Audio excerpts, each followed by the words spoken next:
Hello বন্ধুরা, কেমন আছো সবাই? আশা করি সকলেই ভালো আছো। তো চলে এসেছি আর একটা নতুন ভিডিও নিয়ে। আর আজকের ভিডিওতে আমি পশ্চিমবঙ্গকে তুলে ধরে কিছু প্রশ্ন করব তোমার আমার মতো যুবক যুবতীদের কাছে। মানে প্রশ্নটা শুধু বেকার যুবক যুবতীদের কাছে। আর তোমাদের মতামতটা কিন্তু নিশ্চয়ই কমেন্টে কিন্তু তোমরা বলবে, ঠিক আছে? আর আমার প্রশ্নটা হচ্ছে যে কোনো পলিটিশিয়ান মতামত নয়, আর অন্য কিছু দিক দিয়েও নয়, আর আদার্স কারোর কাছে নয়। শুধুমাত্র যারা বেকার, যারা পড়াশোনা করেছে, গ্র্যাজুয়েশন কমপ্লিট করেছে, এইচএস পাস করেছে, মেধাবী ছাত্রছাত্রীরা যারা আজকালকার ডেটে কলকাতার বুকে দাঁড়িয়ে এখনও আন্দোলন করছে, হাত তুলে এক হাত তুলে আন্দোলন করছে, শুধুমাত্র তাদের জন্য আমার এই প্রশ্নটা, ঠিক আছে? হ্যাঁ, আমি আমার কথা বলছি না, আমি আমার একার কথা বলছি না, আমাদের পশ্চিমবঙ্গে হাজার হাজার বেকার যুবক যুবতীদের কথা বলছি। আর এটা কোনো ভাষণ আমি দিচ্ছি না, ঠিক আছে? হ্যাঁ, কথাটা সিরিয়াসলি নাও। যারা ভিডিওটা দেখছো তারা কিন্তু পলিটিশিয়ান মতামত ভেবে নিও না। আর আমি কোনো পলিটিশিয়ান পার্টিকে সাপোর্ট করি না, এটা কিন্তু মনে রাখবে, ঠিক আছে? তো চলো কিছু কথা বলা যাক তোমাদের সাথে আজকে, আমার মনের কথা বা আমাদের ওয়েস্ট বেঙ্গলটাকে নিয়ে, ঠিক আছে? চলো শুরু করা যাক ভিডিওটা। সবার প্রথমে সকালবেলা কিন্তু আমি মোবাইলে ফেসবুক ইউজ করছিলাম, হঠাৎ করে আমার সামনে একটা পোস্ট এসে পৌঁছায়, যেটা কি গভর্নমেন্ট থেকে, মানে গভর্নমেন্ট তো ওটা তো পোস্ট করেনি, এটা কোনো পার্টির দলের নির্দিষ্ট, মানে যে হয় না নিচু স্তরের লোকেরা, এইটা কিন্তু পোস্ট করেছে, ঠিক আছে? তো পোস্টে কি আছে সেটা তোমাদেরকে প্রথমে বলে দেওয়া যাক, আর সাইডে আমি রেখে দিচ্ছি পোস্টটাকে, ঠিক আছে? আর নিশ্চয়ই দেখতে পাচ্ছ এটা কিন্তু ফেসবুক থেকে নেওয়া হয়েছে, কারণ এটা হচ্ছে আমার প্রোফাইল, ঠিক আছে? যেটা আমি স্ক্রিন রেকর্ডিং দেখাচ্ছি না, একটা স্ক্রিন শট মেরে নিয়েছি, ঠিক আছে? কারণ এখানে স্ক্রিন রেকর্ডিংয়ের কোনো প্রশ্নই ওঠে না। সবার প্রথমে আমি এখানে দেখলাম মমতা ব্যানার্জির একটা স্ট্যাম্প লাগানো, বাংলার গর্ব মমতা, এরকম একটা স্ট্যাম্প। এটা কিন্তু সাধারণত আমরা সব জায়গায় দেখে থাকি, বাট এটা একটা কমন ব্যাপার, এটা আমরা সবাই জানি। নিচে একটা বড় করে ছবি লাগানো আছে, এরকম হাত তুলে জনসাধারণের প্রতি একটা সম্বর্ধনা জানাচ্ছি। অনেক জনসাধারণ মানুষ একটা মহা মিছিলে এসেছিল বা কোনো সমাবেশে এসেছিল, বাট এখানে এরকম একটা ব্যাপার দেখাচ্ছে। তারপরে বড় বড় করে লেখা আছে মুখ্যমন্ত্রীর বড় ঘোষণা। হ্যাঁ, এটা একটা বড় সড়ো ঘোষণা লেখা আছে, দেখো, মুখ্যমন্ত্রীর বড় ঘোষণা। সবার প্রথমে লেখা আছে লক্ষ্মীর ভাণ্ডার আরও 5,07,000 মহিলাকে ডিসেম্বর থেকেই মিলবে টাকা।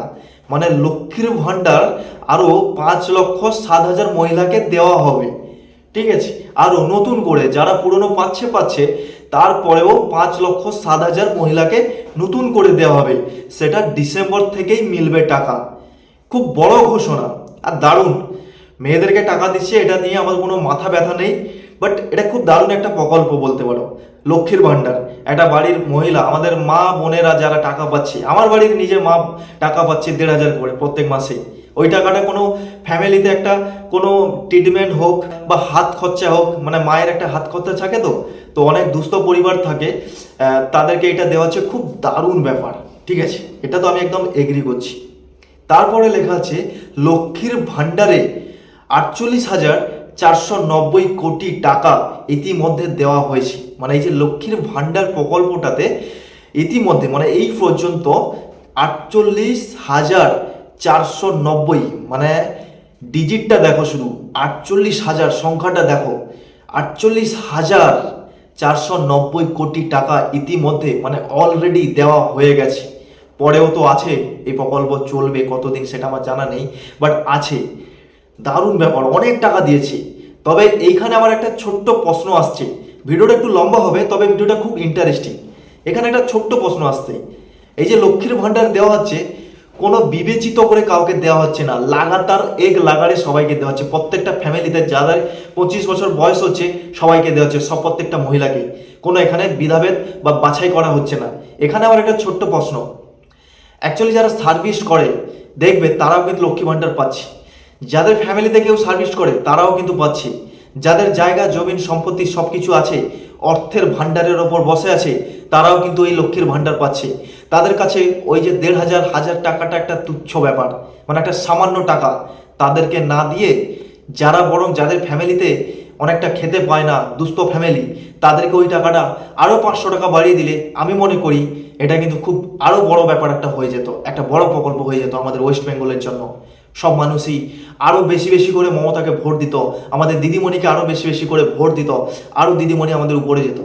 হ্যাঁ, এটা একটা মানে দারুণ ব্যাপার হয়ে যেত। এইখানে আমার একটা ছোট্ট প্রশ্ন, বাস আর কিছু নয়। হ্যাঁ, এই টাকাটা দেওয়া হচ্ছে ঠিক আছে, তবে মধ্যবিত্ত ফ্যামিলি যাদের প্রয়োজন, নিত্য প্রয়োজনে যারা খেতে পায় না, যারা কিছু মানে কেনার আশা থাকলে তাদের সেই আশাটা বছরের বছর থেকে যায়, যাদের একটা স্বপ্ন থাকে, হ্যাঁ, একটা হোটেলের খাবার খাওয়া, একটা চিকেন খাওয়া, একটা খাসির মাংস খাওয়া একটা স্বপ্ন হয়ে দাঁড়ায়, আমি তাদের কথা বলছি। তারা একদিন এক মুঠো তাদের স্বপ্নটাকে মানে একটা কার্যকার্তি করতে পারবে, ঠিক আছে। তবে যাই হোক, খুব বড় ব্যাপার, এটা নিয়ে কোনো মাথা ব্যথা নয়। তারপরে নেক্সট 12 লক্ষ মানুষকে দেওয়া হবে বাংলার বাড়ি। 15ই ডিসেম্বর থেকে প্রথম কিস্তি দেওয়া হবে। 12 লক্ষ মানুষকে দেওয়া হবে বাংলার বাড়ি, মানে যেই বাড়িগুলো বাংলার যে গ্রামীণ যে বাড়িগুলো না, বঙ্গীয় গ্রামীণ বিকাশ যেটা যে বাড়ি, সেই বাড়ি দেওয়া হয়েছিল, অলরেডি বন্ধ হয়ে গিয়েছিল কিছুদিন আগে কোনো একটা হিসাবের প্রবলেম নিয়ে। মানে গভর্নমেন্ট থেকে, ইন্ডিয়ান গভর্নমেন্ট মানে ভারত সরকার ওটা বন্ধ করেছিল আমাদের নির্দিষ্ট করে পশ্চিমবঙ্গ রাজ্যকে। মানে একটা জিনিস, এই যে পশ্চিমবঙ্গ যে চালাচ্ছে মমতা ব্যানার্জি, উনি কিন্তু ওনার নিজের টাকা দিয়ে চালাচ্ছে না, প্রথম কথা। উনি কিন্তু রুলস ফলো করছে ইন্ডিয়ান সরকারের। কারণ ইন্ডিয়ান সরকার এই আমাদের পশ্চিম বাংলাকে অর্থনৈতিক মানে অর্থ দিলে তবে উনি প্রকল্পগুলো চালাতে পারে, এটা কিন্তু খেয়াল রাখবে, ঠিক আছে। এটা কিন্তু নির্দিষ্ট একদম রিয়েলি বলছি, এখানে কোনো আমার মতামত নেই, কোনো পার্টিকে আমি ছোট করছি না, ঠিক আছে। গভর্নমেন্ট থেকে ইন্ডিয়ান গভর্নমেন্ট রাজ্য গভর্নমেন্টকে টাকা দিলে, অর্থ প্রদান করলে তবে কিন্তু গভর্নমেন্ট চলে, ঠিক আছে, এটা কিন্তু মনে রাখবে। আর এই যে বাড়ি সরকার থেকেই দেওয়া হতো, গভর্নমেন্ট ইন্ডিয়ান গভর্নমেন্ট থেকে দেওয়া হতো। আর ইন্ডিয়ান গভর্নমেন্ট শুধু পশ্চিমবঙ্গকে নয়, প্রত্যেকটা রাজ্যতে দেওয়া হয়, ঠিক আছে। প্রত্যেকটা রাজ্যকে কিন্তু এরকম তাদের প্রকল্প অনুযায়ী টাকা দেওয়া হয়, তবে হিসাব দিতে হয়। তো এরকম একটা ব্যাপার। তো মাঝখানে এই হিসাবটা কিছু একটা গড়বিড় হওয়ার কারণে কিন্তু পশ্চিমবঙ্গ সরকারকে টাকা দেওয়া বন্ধ করে দিয়েছিল, বাট আবার চালু করে দিয়েছে। 12 লক্ষ মানুষকে দেওয়া হবে বাংলার বাড়ি, খুব দারুণ ব্যাপার। 12 লক্ষ মানুষ পাবে, মানে প্রত্যেকটা মানুষ পাবে পশ্চিমবঙ্গে, এটা কিন্তু খুব দারুণ ব্যাপার। তারপরে লেখা আছে 1,08,95,000 কৃষককে দেওয়া হবে 2943 টাকা, মানে 2,943 টাকা। 1,08,95,000 কৃষককে দেওয়া হবে কোটি আর্থিক সহায়তা, শুক্রবার থেকে মিলবে। কোন শুক্রবার উল্লেখ করা নেই, বাট এখানে লেখা আছে। তো যাই হোক, কৃষককে মানে কৃষক মানে যারা চাষবাস করে, হ্যাঁ, আর যারা চাষবাস করে মানে চাষবাস কে করবে? যার জায়গা জমিন আছে, হ্যাঁ, যাদের জায়গা জমিন আছে তাদেরকে বলা হয় কিন্তু জমিদার, আগেকার দিনে এটা বলা হতো।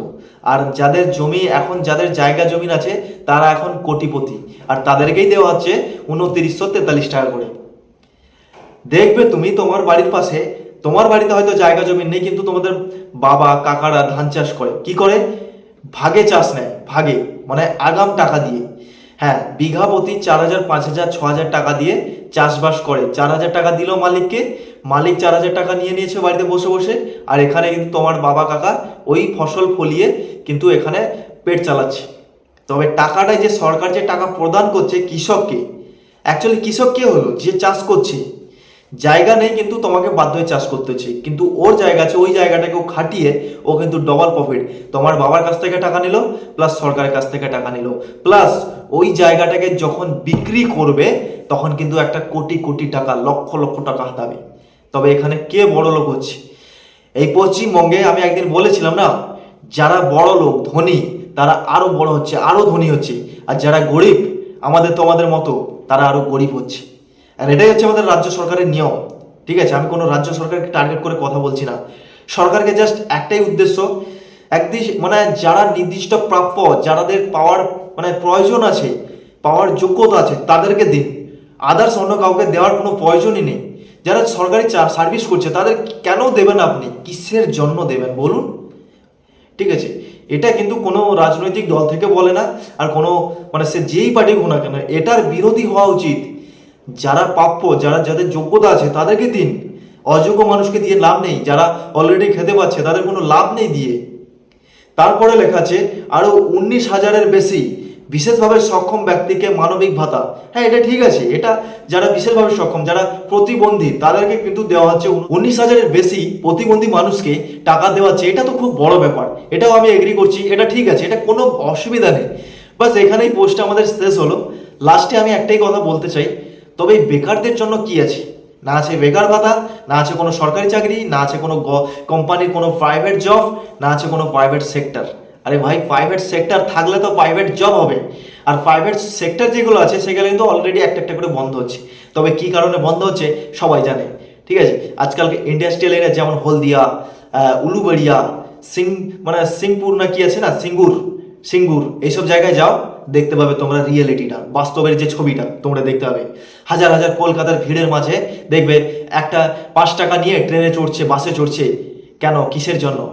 এই সব এক মুঠো খাওয়ার জন্য, দুবেলা খাওয়ার জন্য, এক টুকরো টাকার জন্য, বাস, আর কিছু না। এই আমাদের মতো ছেলেদের বাস একটু টাকার দরকার। হ্যাঁ, কারণ আমাদের ওপর আমাদের মা বাবা আছে, পরপর বয়স হচ্ছে, আমাদের বয়স বাড়ছে, মা বাবাকে দেখতে হবে, ভাই বোনকে দেখতে হবে, ফ্যামিলিকে দেখতে হবে, স্ত্রী বাল বাচ্চা সবাইকে দেখতে হয়। তাই আমাদের এই মাথার উপর অনেকটা প্রেশার থাকে, যার কারণে আমাদের হাইটটা পরপর ছোট হয়ে আসছে। হ্যাঁ, সরকারের উদ্দেশ্য আমাদের একটাই উদ্দেশ্য, আমার তোমার সবার বেকার যুবক তো যুবতীদের জন্য বাস কোনো কিছু হোক, একটা প্রকল্প চালু করুন। অলরেডি কোনো কিছু নেই আমাদের ওয়েস্ট বেঙ্গলে। বেকার ভাতা যেটা দেওয়া হয়েছিল, বেকার ভাতা যুবক যুবতীদের জন্য, ওটা না দেওয়াটাই মানে সব থেকে ভালো। নাম এন্ট্রি আজকে করেছো, 5 বছর পরেও তোমার নাম আসছে না, কি কারণে সেটা আমি জানি না। তবে ওই প্রকল্পে কেন টাকা দেওয়া হচ্ছে না? আজকে লক্ষ্মী ভাণ্ডারে এত কেন চাপ দেওয়া হচ্ছে? হাজারের পর হাজার কোটি টাকা ওখানে ব্যয় করা হচ্ছে, কিন্তু আমাদের জন্য একটা 500 টাকা হলেও একটা করুন, কোনো কিছু একটা। হ্যাঁ, আমার বাস একটা কোনো মানে করজোড়ে অনুরোধ বলতে পারো, বাস, আর কিছু চাই না। আমার মতো হাজার হাজার মানুষেরা আজকে ওয়েস্ট বেঙ্গল ছেড়ে আলাদা আলাদা রাজ্যে চলে আসছে। এখন আমি বর্তমানে মুম্বাইতে আছি। আমার কাজটা হচ্ছে 12 ঘন্টা কাজ। 12 ঘন্টা কাজে আমি পাই 18,000 টাকা স্যালারি। স্যালারিটা বড় কথা নয়, স্যালারিটা বড় কথা নয়। এই মুম্বাই বুকে এসে যখন খাওয়া দাওয়া করে তুমি যখন বাড়ির টাকা নিয়ে যাবে 12 কি 13 হাজার টাকা, এখানে সব কিছুরই দাম বেশি। এই মুম্বাই হচ্ছে একটা এমন জায়গা, এই মুম্বাই খুব বড় শহর। এখানে তুমি 10 টাকায় কিছু পাবে না, পাবে একটাই জিনিস, বড়া পাও। বড়া পাও খেলে তোমার পেট ভরবে না, 5টা বড়া পাও খেতে হয়। তাই আমি সরকারকে অনুরোধ করে বলছি, আমাদের জন্য অন্তত কিছু বার করুন, কোনো কিছু ভ্যাকেন্সি বার করুন। ওয়েস্ট বেঙ্গল পুলিশ হোক, রাজ্য সরকারের পুলিশ হোক, কিংবা পোস্ট অফিস হোক, মানে এমন কিছু বার করুন যেটা একটু লক্ষাধিক মানুষেরা কাজ পায়, বেকার যুবক যুবতীরা। এটাই আমার বাস, আর কিছু নয়, একটাই আবেদন। ঠিক আছে, আজকে মুম্বাই এসেছি, এত গরম, এই রুমের মধ্যে থাকা যায় না সত্যি। তবুও বাস কাজ করতে হবে আমাদেরকে, আর কিছু নয়। আর আমি মানে আমার জন্য বলছি না, আমি তো অলরেডি একটা কোম্পানিতে কাজ করছি। আমাদের কোম্পানির নাম হচ্ছে ফেফটেক work and construction private limited. ঠিক আছে, আমাদের কোম্পানি হচ্ছে একটা ইন্ডাস্ট্রিয়াল মানে কনস্ট্রাকশনের কাজ করে। এটা হতে পারে মুম্বাই, উড়িষ্যা, চেন্নাই, হায়দ্রাবাদ, যেখানে কাজ পাবে ওইখানে আমাদেরকে যেতে হয়। হ্যাঁ, এই মুম্বাইতে প্রথমে আমাদের কাজ পেয়েছিল, বাস 2 বছরে কমপ্লিট হয়ে গেছে কাজটা। আবার প্রজেক্ট পেয়েছে পাইপলাইনের কাজ, আবার 3 বছর চলবে। তো এখানে আমাদের 5 বছর হয়ে যাচ্ছে অলরেডি। তো যাই হোক, মাঝে ছুটিও থাকে, কোনো অসুবিধা নেই। কাজের মধ্যে আমাদের কাজ করতেই হবে, যতই কাজের প্রেশার থাক কাজ করতেই হবে। এটাই হচ্ছে আমাদের ছেলেদের নিয়ম, কারণ আমাদের ওপরে অনেকেই থাকে। তো যাই হোক, অনেক লম্বা ভিডিও হয়ে গেছে, অনেক কিছু হয়তো বললাম। আর আমার কোনো এই ভিডিওটা কোনো পার্টিকে নিয়ে নয়, বাস কিছু মনের প্রশ্ন ছিল, সেটা আজকে করলাম। এই পোস্টটা দেখার পরে খুবই একটা দুঃখ প্রকাশ হলো। লক্ষ্মীর ভাণ্ডারে এত টাকা দিচ্ছে, যে কৃষক যারা খেটে খাচ্ছে তাদেরকে দিচ্ছে না, যাদের জমিন আছে তাদেরকেই দিচ্ছে। জমিনের ডকুমেন্ট দাও তবেই টাকা পাবে। তাহলে অলরেডিও একটা জমিনের মালিক, কয়েকটা কোটি কোটি টাকার, লাখ লাখ টাকার এখন জমিনের ভ্যালু, জায়গা জমিনের ভ্যালুটা সবাই জানে কীরকম, তো তারাই পাচ্ছে। হ্যাঁ, তারপরে তুমি কৃষকদেরকে দিচ্ছ না, এটা কি সম্ভব? হ্যাঁ, তো যাই হোক, ভিডিওটা অনেক লম্বা হলো। আর নেক্সট ভিডিও আসতে চলেছে আমাদের কোম্পানি নিয়ে। আর আমি কি কাজ করি না করি এটা তো অলরেডি বলে দিয়েছি একটা প্রথমে। আর নেক্সট পার্ট আসতে চলেছে। তো ভিডিওটাকে ততক্ষণে লাইক করে দাও, চ্যানেল নতুন সাবস্ক্রাইব করে নাও। তো দেখা হচ্ছে আর একটা নতুন ভিডিওতে, ততক্ষণে বাই বাই। আর ভিডিওটাকে শেয়ারও করো।